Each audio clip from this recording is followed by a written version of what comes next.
Hi, I'm Neil Saunders and welcome to this week's edition of Retail Perspectives.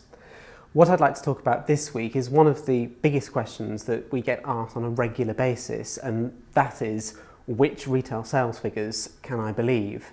Now, there are a lot of numbers that come out, usually on a monthly basis from a number of different sources looking at retail sales or consumer expenditure. The two main ones, of course, are those that come from the British Retail Consortium, or BRC, and those that come from the Office of National Statistics. Now, they're the ones that get the limelight most, so they're the ones that come under the most scrutiny.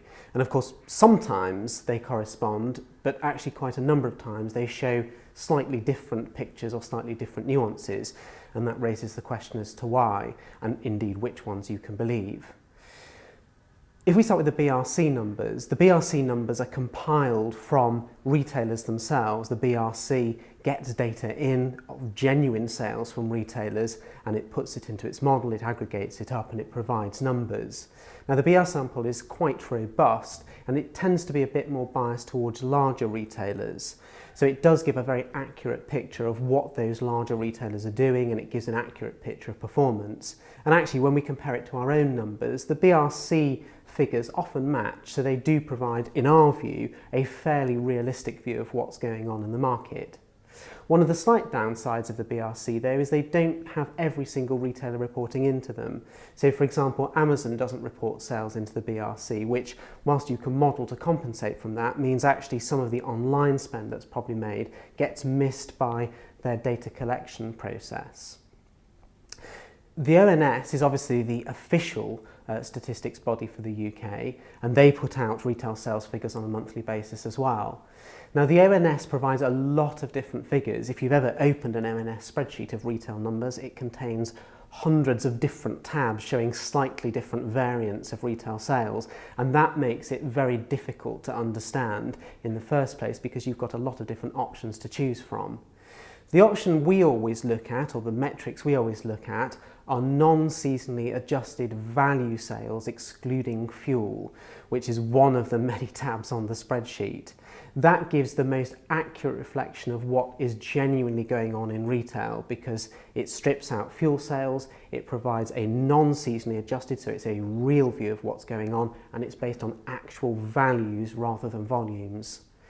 Now, one of the problems with the ONS is the numbers do vary quite wildly, and often in our view they don't reflect the reality on the ground. And I think one of the problems for this is the ONS's sampling method.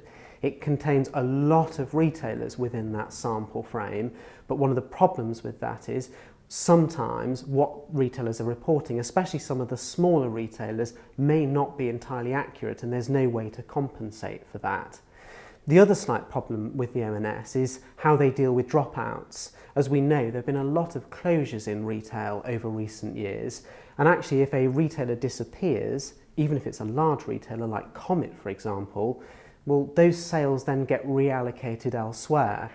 That obviously boosts the sales of the players who are still present, but in order to provide an accurate picture of what's really going on with consumer spending, you have to strip out those sales or that sales increase, because it's not actually an increase in the market overall, it's just an increase at the players who are picking up spend from those that have dropped out.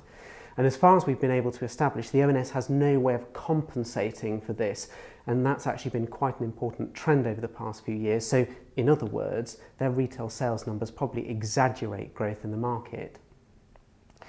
So neither of the ONS or the BRC is entirely perfect. They give good indications and they can certainly be used to gather trends. But one of our views is that in order to provide a very robust view of what is going on in retail in terms of spending, you need to use a triangulated model that takes into account retail sales, takes into account consumer surveys, consumer spending data, and economic data as well, to provide a very rounded picture of what goes on in the market. That's what we do on an annual basis and a quarterly basis in some sectors, and it's what a number of other forecasters do, and that gives the most robust picture because you're looking at the market from a whole range of different perspectives. So whilst the numbers can certainly be used, and they should be used as a guide to what is going on in retail, the actual values and the level of increase or decrease does need to be taken with some caution, because it does contain some peculiarities in terms of the way the data is collected or the way the data are interpreted.